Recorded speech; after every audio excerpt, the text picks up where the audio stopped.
Уже 7 жертв, среди которых 2 детей и сразу 2 уголовных дела. Сейчас следователи выясняют, стала ли причиной трагедии халатность должностных лиц или злой умысел одного из жильцов. На месте продолжают работу более 40 татарстанских спасателей. Сегодня глава МЧС республики уже в Казани призвал усилить меры безопасности. С учетом высокого уровня газификации нашей республики проблема является для нас также актуальной.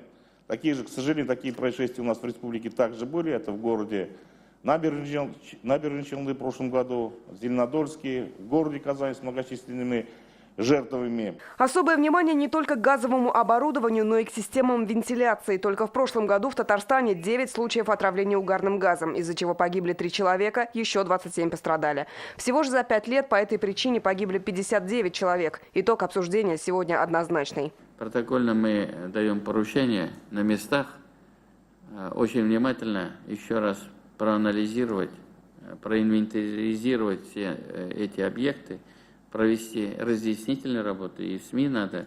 Инциденты происходят и из-за нарушения регламентов, и из-за небрежного отношения к оборудованию, которое может стать причиной трагедии. Президент отметил, что в республике это случается каждый год. Инвентаризация к отопительному сезону – ежегодная мера безопасности. Как нам сообщили в МЧС, проверки по всей республике газовики уже провели совместно с сотрудниками их ведомства. Но из сегодняшнего совещания ясно – профилактические меры придется повторить.